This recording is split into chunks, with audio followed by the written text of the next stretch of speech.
Out-of-control stateside debt has generated a lot of fear in the U.S. Those on the rise point to the growth of government and the sheer size of the public sector workforce. Wall Street Journal columnist Stephen Moore recently summarized the situation in an article titled, "We've become a nation of takers, not makers." More Americans work for the government than work in construction, farming, fishing, forestry, manufacturing, mining, and utilities combined.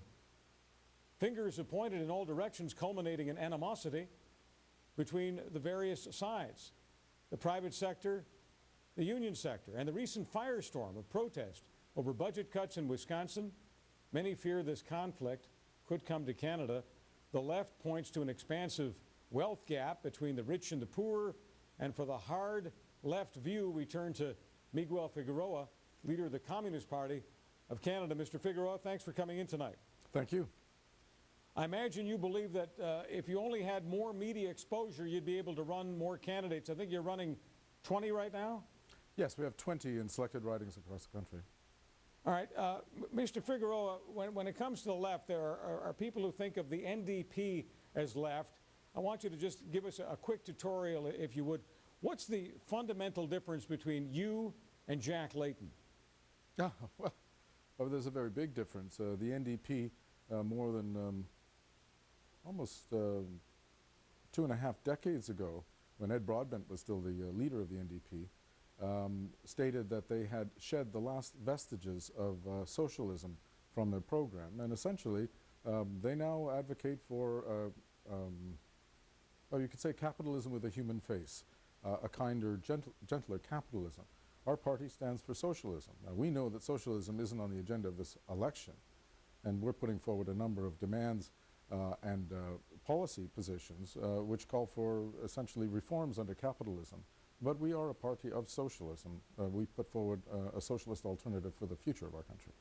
So from your perspective, the idea of putting a human face on capitalism is kind of a bad joke? Well, it's not a question of being a bad joke.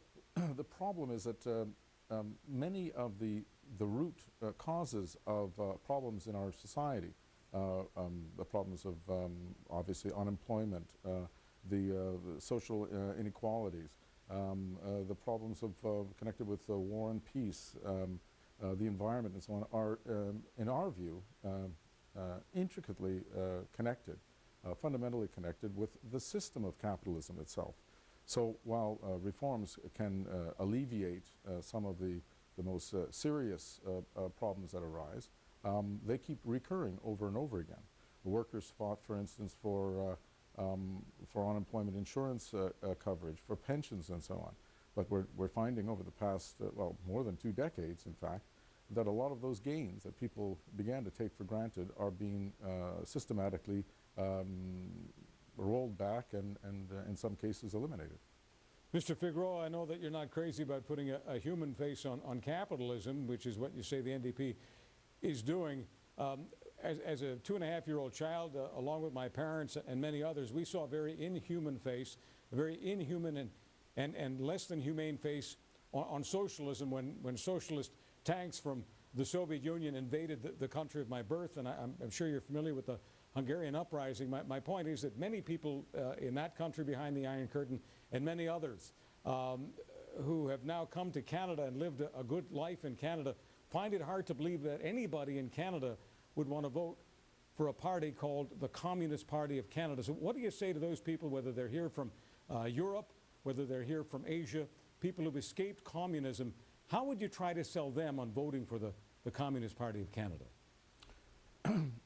Well, first of all, and with all due respect to those people who hold those views, in fact, many people who came from Czechoslovakia after '68, or Hungary, or from the former Soviet Union after 1990, convinced that socialism was bad for them, that it held back their economic opportunities, and that they wanted the freedom of the West, most often actually tell a different story.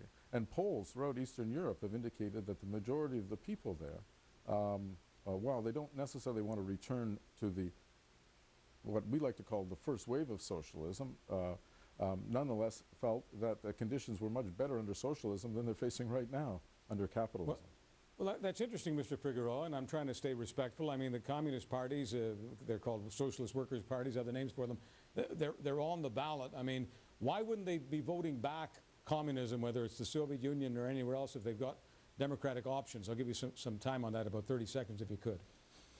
Well, in a number of countries, the communists are actually have elected members in parliament. Their votes are going up. But I'm talking about governments, not the individual, just some members. But why wouldn't they vote back a communist government if it was preferable to what they have now? I don't understand.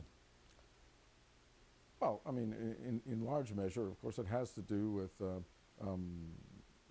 you know, the prevailing ideology and the role of mass media in trying to convince people that this would be against their interests. But that begs the question, who controls the mass media?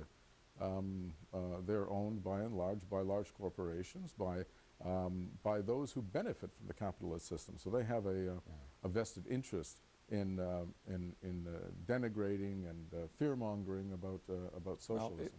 Well, it won't surprise you to learn that I think it's just the fact that they're not suffering from amnesia. They remember what they remember. They know what they know. But Mr. Figueroa, thank you so much for coming in tonight. Thank you. Appreciate your time, sir. Mr. Figueroa, Anthony Figueroa, he is the leader of the Canadian Communist Party.